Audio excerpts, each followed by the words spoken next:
A mother accused of killing her own flesh and blood, her daughter. If the charge on Sudha Pathak sticks, it will be a rare case of an educated, middle-class mother murdering her daughter, choosing honor over the life of a 23-year-old girl. The honor-killing stench in the case is getting stronger by the day. The cops today collected forensic samples from Nirupama's Kodarma home. They claim Sudha isn't cooperating with the investigations, but add that the needle of suspicion firmly points towards her. Tavleen Singh with the story.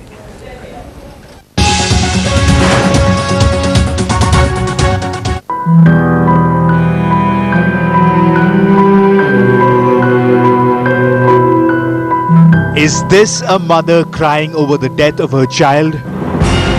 Or is this a woman trying to hide her crime behind these tears? The crime of murdering her 23-year-old daughter. The police seems to think the latter. Evidence के आधार पर अभी तक जो भी बात सामने है उसके हिसाब से हम देखें मां को अरेस्ट करना पड़ा. Delhi-based journalist Nirupama Pathak was found dead in her parents' home during a visit to her hometown, Kodarma in Jharkhand. Initially, it was believed to be a suicide, but investigations have now revealed that it may be a case of honor killing. This after the post-mortem revealed that she died due to suffocation and not hanging. All fingers point towards Nirupama's mother, who has been arrested and sent to a 14-day judicial custody. The involvement of the rest of the family has also not been ruled out. मां मजबूरी में भले decision ले ली होगी, बेटा के pressure में भले डिसीजन ले ली होगी, अपने हस्बैंड के प्रेशर में डिसीजन ले ली होगी, या उनके हो सकता है ऐसा भी हो कि मां कहती हो कि नहीं छोड़ दो, वो लोग नहीं माना हो, ये भी तो पॉसिबिलिटी है. Nirupama wanted to marry one of her classmates from IIMC, Priyabhanshu Ranjan. Priyabhanshu was from a different caste. In fact, the post-mortem revealed that Nirupama was 10 to 12 weeks pregnant. Her family, fearing that Nirupama would marry in Delhi without their permission, called her almost every day to persuade her to come home. One day she agreed, but a few days after she reached Kodarma, she called her boyfriend informing him that the family is not allowing her to come back. Honour killing का ही case है, क्योंकि जो विरोध था उनकी family को में वो इसी बात को लेकर था कि मैं कायस्थ था, वो ब्राह्मण थी, और उसने मुझे कॉल करके कहा था कि रंजन मैं नहीं आ पाऊँगी. बहुत रो रही थी वो, और उसने कहा रंजन मैं नहीं आ पाऊँगी क्योंकि मेरे घर वाले मुझे आने नहीं देंगे. The family, however, insists that they are innocent and are instead blaming Nirupama's boyfriend for her death. साजिश मिस्टर प्रियभांशु का है जो है सो उसने हमारे परिवार को बर्बाद कर दिया है जो है सो उसको माइंड वॉश करके जो है सो उसका मैंने ब्रेन डाइवर्ट कर दिया जो है सो. प्रियांशु हैं, उनकी गिरफ्तारी पहले हो, उनको यहाँ बुलाया जाए, इंटरोगेशन किया जाए. Meanwhile, the National Commission for Women has taken cognizance of the matter. We have taken the very, very strong step. We have told them frankly that the culprit should be arrested immediately, and I'm glad that at least one is arrested. If she is not, spared, then who is safe in this country? Nirupama Pathak's mother is already behind bars, and now the police is investigating the role of her father and two brothers in the entire murder case. The forensic team today also joined investigations, but the mystery still remains. With Kartikeya Sharma and Tavleen Singh in Delhi, this is Rohit Singh in Kodarma for Headlines Today. Nirupama Pathak was under a lot of stress in the last few days of her life. Her Facebook status read, and I quote, "Deplorable, disgraceful, disgusting." Evidence of what this 23-year-old girl was going through. Her friends were her only support system, and even now, they are rallying to get justice for Nirupama.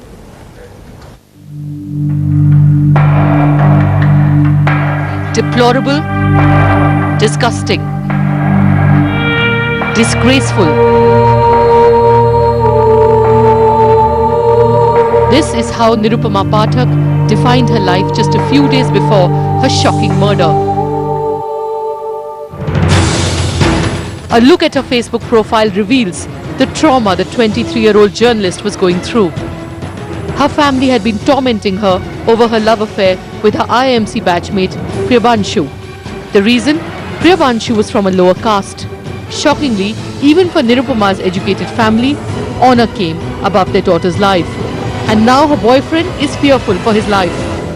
मुझे लगता है कि वो कुछ करवा सकते हैं, हमला वगैरह करवा सकते हैं, और कहीं ना कहीं डर तो लगता है। Nirupama's life was in shambles ever since she conveyed her decision to marry Priyabanshu to her family. At times, the torture became too much for her to handle and she even contemplated suicide. कभी कभी वो suicide की बात करती थी कि मैं suicide कर लूँगी, और वो सुसाइड बेसिकली इसके लिए बोलती थी कि उसको नौकरी छोड़ने के लिए भी कहा जाता था। उसको सिर्फ ये नहीं कहा जाता था कि प्रियभांशु को छोड़ दो, उसे ये भी कहा जाता था कि नौकरी छोड़ के ही चली आओ तुम घर। तो इस सब से वो काफ़ी डिस्टर्ब हो गई थी।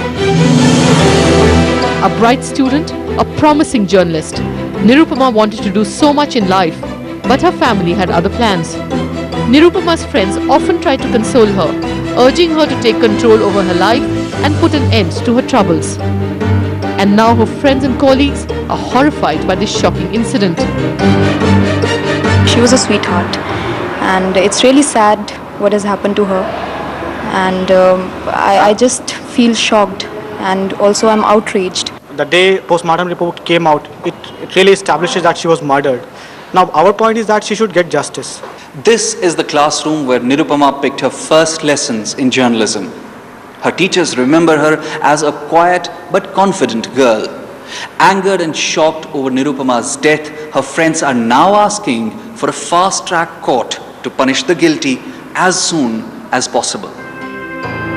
Nirupama's friends have also started a website demanding justice for her, demanding that her killers be arrested immediately. And not just her friends, Nirupama's death has outraged the political fraternity. Political leaders are demanding strict punishment against this shameful and regressive act, that too by a well-educated, well-to-do family. I think it's absolutely shocking. I've seen those news reports and totally condemnable. It has no place in a civilized society. It is very sad, and we must some strict action definitely should be taken. More awareness should be generated. It's a stark irony. A journalist who's ready to fight the regressive practices in society, herself falling victim to one. Instead of eloping with her boyfriend, Nirupama sought one more chance with her family to convince them about Priyabanshu. But that was her last try. Nirupama Pathak's case has shocked everybody, and the reports of a murder being a case of honor killing has even kept the political parties speechless. The question is, will the journalist Nirupama Pathak get justice? With Atish Srivastava and Mohsin Mughal, this is Tavleen Singh in Delhi for Headlines Today. Nirupama was a Brahmin, Priyabanshu Ranjan is a Kayast. You'd assume that caste wouldn't matter, especially in families like ours. You'd assume that in a well-educated, well-to-do family, it wouldn't matter. Parents might be unhappy, but it wouldn't matter so much for them to push their daughter to death. Joining us in the studio this evening is Priyabanshu Ranjan. He's Nirupama's friend. He fears for his life tonight. He's here. Thank you very much for coming and joining us in what is clearly a very, very tough period for you. We've also got Dr. Anjana Kumari, Director for the Center for Social Research. Most of these so-called honor killing cases have usually happened in very small villages, in nondescript places in some remote corner of the country. This is happening in urban India. This could have happened to any one of us, and that's why we're putting the story on center stage. We've also got Ketki and Sahil. They are friends of Nirupama. They'll help shed some light on the sort of person she really was. Priyabanshu, my first question to you, आपको कब ये लगा कि निरुपमा की जिंदगी खतरे में है? वो अपने गांव, वो अपने घर कोडरमा वो क्यों गई? क्या हो रहा था? कैसे हमें मालूम कि इसमें उनकी फैमिली इन्वॉल्व है? कि उसे पहले से कहा जा रहा था कि तुम इस लड़के के चक्कर में मत पड़ो, इससे शादी वादी मत करो, क्योंकि इंटरकास्ट मैरिज हमारी फैमिली में अलाउड नहीं है, ऐसा निरुपमा के पेरेंट्स का कहना था, भाई का कहना था। उससे ये कहा जा रहा था कि तुम नौकरी छोड़कर चली आओ। लेकिन जब उन लोगों ने देखा कि वो ऐसे नहीं आ रही है, तो उन लोगों ने माँ की बीमारी का बहाना बनाकर उसे बुलाया। 19 अप्रैल को वो निरुपमा यहाँ से गई, दिल्ली से गई कोडरमा। 20 को जब वो स्टेशन पहुँचने वाली थी तो उसने मुझे कॉल किया कि मैं स्टेशन पहुँच गई हूँ। 20 से 27 तक हमारे बीच कोई बातचीत नहीं होती है। 28 तारीख को जब उसे आना था तो मैंने उसे एक मैसेज किया सुबह को कि तुम आ रही हो ना। उधर से निरुपमा का कोई मैसेज नहीं आता है, बल्कि वो कॉल करती है। कॉल में वो बहुत रोते रोते कहती है कि रंजन मैं नहीं आ पाऊँगी, मुझे भूल जाओ, क्योंकि मेरे घर वाले मुझे आने नहीं देंगे। मैंने पूछा कि कौन नहीं आने देंगे, घर में कौन कौन है? उसने कहा कि माँ है, भैया के दोस्त हैं जो मुझ पर निगरानी रख रहे हैं। मैंने कहा ठीक है, अभी नहीं आने दे रहे हैं, 1 हफ्ते बाद आने देंगे, सब कुछ नॉर्मल हो जाए, क्योंकि भैया के दोस्त बैठे तो रहेंगे नहीं तुम्हारे घर पर। तो उसने कहा ठीक है रखो, मम्मी आ रही है। इतनी सी बात हुई हमारी। उसके 5 मिनट बाद उसने मेरे रूममेट को कॉल किया था और कहा था कि मेरा ख्याल रखने के लिए। उस टाइम भी मैंने उसके हाथ से मोबाइल छीना और कहा कि मैं उससे मैथिली बुलाता था, तो मैंने कहा मैथिली प्लीज़ आ जाओ, मैं तुम्हारे बिना नहीं जी पाऊँगा। तो जब उन्होंने रूममेट को फ़ोन किया, क्या उस वक्त आपको लगता है कि उनको मालूम था कि उनकी ज़िंदगी खतरे में है? हाँ, क्योंकि वो मेरे रूममेट से इंग्लिश में बात कर रही थी। कभी वो इंग्लिश में बात नहीं करती थी, लेकिन उस दिन उसने इंग्लिश में बात की थी। वो ये जताना चाह रही थी कि मेरे आसपास कोई लोग हैं जिनके रहते मैं हिंदी में नहीं बोल सकती हूँ। फिर 29 को सुबह 5:40 में उसका एक लास्ट मैसेज आया था जो मैंने मीडिया को दिया भी है। उस मैसेज में ये है, पहला ये सेंटेंस है कि मैं आने की कोशिश करूँगी, जिससे लगता है कि उसके माइंड में था कि वो भाग के या किसी भी तरह से दिल्ली आ जाएगी। 29 तारीख के करीब 1:30 बजे मेरे कॉमन फ्रेंड ने मुझे कॉल किया और ये पूछा, उसे ही मालूम नहीं था, वो भी कंफर्म करना ही चाह रही थी। उसने ये पूछा मुझसे कि क्या निरुपमा के साथ ऐसा हो गया? तो मैंने कहा तुम्हें कैसे मालूम, किसने तुम्हें बताया, क्या बकवास कर रही हो? उसने कहा कि वो उसके कज़न ने, यानी कि निरुपमा के कज़न ने उसे कॉल किया था। मैंने कहा कि उनको कैसे मालूम? तो उसने कहा ये मुझे नहीं मालूम। फिर मैंने खुद कॉल किया निरुपमा के घर के मोबाइल पे। उस दिन उसके पड़ोसी ने फ़ोन उठाया। पड़ोसी से मैंने पूछा कि मेरी निरुपमा से बात कराइए। उसने कहा कि नहीं बेटा, निरुपमा से बात नहीं हो सकती क्योंकि निरुपमा अब इस दुनिया में नहीं रही। मैंने कहा कि आप कौन हो? उसने कहा मैं पड़ोसी हूँ उसका। फिर मैंने पूछा कि उसकी डेथ कैसे हुई? उसने कहा कि पंखा ठीक कर रही थी, सीलिंग फैन ठीक कर रही थी, ठीक करते हुए करंट लगा, करंट लगने से डेथ हो गई। मैंने कहा ये सब झूठ है, बकवास है, मैं इसको बख्शने वाला नहीं, किसी को बख्शूंगा नहीं मैं, मुझे सब मालूम है झूठ है। नहीं, पर पेरेंट्स अपने बचाव में यह कह रहे हैं कि एक सुसाइड का केस था। हाँ। माँ का इससे कोई लेना देना नहीं, भाई और जो पिता हैं वो तो उस वक्त घर पे थे ही नहीं। ठीक है, लेकिन अभी लेटेस्ट मीडिया रिपोर्ट्स जो आज मैंने देखी उसमें तो ये कहा जा रहा है कि उसके भाई और फादर अपने ड्यूटी प्लेस पे नहीं थे। और अगर ये सुसाइड का केस होता तो जब माँ अकेली थी रूम पे, घर पे अकेली थी, माँ ने जब डेड बॉडी देखी उसकी तो वो चिल्लाती, मोहल्ले में किसी को मालूम पड़ता। लेकिन जब मैंने वहाँ पता करवाया था तो मोहल्ले में किसी को मालूम नहीं था, घर में बहुत शांति थी। और अगर उसने सुसाइड किया तो फिर उसकी माँ ने पुलिस को कॉल क्यों नहीं किया? पुलिस को कॉल क्यों नहीं किया? मैंने करवाया सारा काम वहाँ पे, मैंने पुलिस को कॉल किया जब मुझे इन्फॉर्मेशन मिली, मैंने लोकल मीडिया को वहाँ भेजा है। जिसने मुझे क्यों करना पड़ा अगर उसने सुसाइड किया था तो? Ranjana Kumari, this is completely unbelievable. It's shocking to say the very least. You wouldn't assume that something like this would happen in an educated family. She worked with Business Standard newspaper.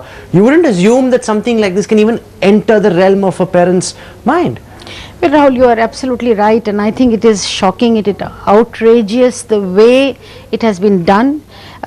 Whatever investigations happens, the truth will come out, but at the same time, young adults' right to take a decision about her life, I mean, who can stop that? If she falls in love, she wants to marry somebody, you know, she has all rights living in this country as a citizen of this country to do that. But then in the name of all these customary practices, culture, tradition, you know, all these things have been just woven around women just to keep a control over them.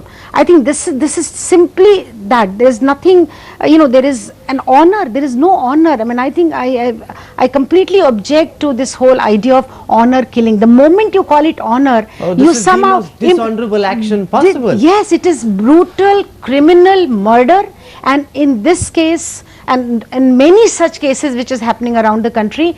The major brunt of it is being faced by women. 90% of these cases are happening where girls are getting killed, girls are getting, you know, they are made to drink poison, they are even, I maybe, you know, that they just pushed her to touch live wire. You never know, because we know of the, yeah. By a pillow she's been smothered. That's what the Yes, postmortem yes, report is indicating. yes. Ketki, you are a friend of Nirupama. I want to understand from you about her Facebook postings over the last few days. She clearly seems to have been undergoing a lot of mental trauma. Why did she go back to Kodarma?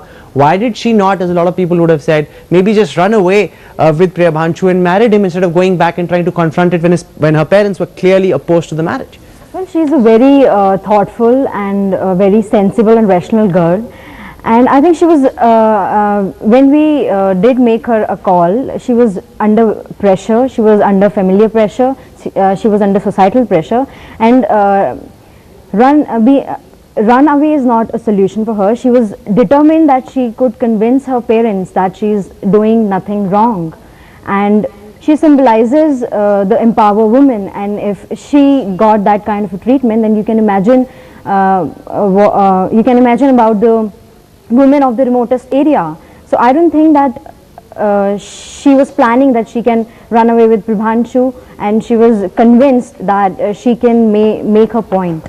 Sahil, what sort of a person do you remember Nirupama to be? Well, Nirupama was very strong-minded and she was very courageous indeed. I agree with Ranjana ma'am that it's a cold-blooded murder, so it should be called dishonor killing. You see, an empowered journalist like Nirupama is killed in such a manner, and you know what? The thing is, right from the day when we got the news of her death, we kept on calling her parents and they kept on changing their version. We always knew that she cannot commit suicide for sure. We spent 2 years together, we were in the same college, then we were in touch also, and we always knew that she's a very strong-minded. She always had a plan B. If plan A doesn't work out, then she always had a plan B. So it was indeed right from the day one. We knew this is a kind of it's really a dishonor killing. And she had the audacity to love a guy who is from a different community and caste. Exactly. Adding to she Ketki's was a point. fighter. Exactly. Adding to Ketki's point, she came from UP Bihar, where caste plays such an important role. And in spite of knowing everything, she fell in love with a boy who was from different caste. So this shows how courageous she was. How could you expect a girl like Nirupama can commit suicide? Well, clearly, as far as I'm concerned, it doesn't matter. But Priyabhanshu, the question is, you told our reporter earlier in the morning that you're now fearing for your life. What are you intending to do from here? Her mother has been taken into custody. She's been arrested. Are you confident the justice will be done? देखिए, अभी जिस तरह शुरुआत में मामला चल रहा है, उससे तो सब कुछ लगभग सही तरीके से जा रहे हैं. बस मेरी डिमांड ये है कि एफआईआर के दायरे में उसके फादर और ब्रदर को भी लाया जाए. इसके अलावा मैं इसलिए अपनी जान को खतरा बता रहा हूँ क्योंकि पुलिस अगर पूछताछ के लिए मुझे कोडरमा बुलाती है तो कोडरमा मेरे लिए बिल्कुल अनजान सी जगह है. मैं कभी गया नहीं हूँ वहाँ. इवन झारखंड में कभी नहीं गया, वो सिर्फ रांची एक दिन के लिए कभी गया था. तो मुझे मालूम नहीं कि वहाँ मेरे जाने से क्या होगा. वहाँ पुलिस पूछताछ के लिए तो बुलाएगी, लेकिन मेरी सेफ्टी की गारंटी नहीं मिलेगी मुझे. इसलिए मैं कह रहा हूँ कि मेरी जान को खतरा है. Well, all I can hope for, and Ranjana, this is very important, is that his life has to be secured, safety has to be provided, because justice has to be done for Nirupama. Absolutely. The local police should give him protection, and there should be a total watch on the family that they are not doing any kind of mischief with him when he goes back, because certainly he is right that when he goes back, they can go to the extent of killing their own daughter. How will this spare anybody else? And I think this is, and this kind of practice will have to be stopped. The leadership should speak out. Everybody, for the fear of vote, is not talking against caste system, not talking against Khap Panchayats. They are just trying to protect and defend all this and cover it up. Well, I hope leadership should wake up and see the new generation should not be throttled to death for taking their own life in their own hands. Well, I remember a debate that happened on this channel, on this show some time back. That was on Khap Panchayats happening in the villages. This is happening to people who are living in Delhi. This is happening to educated people, well-educated people. And all we can hope for is that justice is served in this case. And if this mother from hell and the father and the brother were responsible, they are punished in the manner that they should. And Priyabhanshu, what we want you to know is all of us are with you as you fight for justice for your beloved. On that note, I end the show. Ketki, Sahil, Priyabhanshu and Dr. Ranjana Kumari, thank you very much for joining us. Up next is Action Station. Stay with us.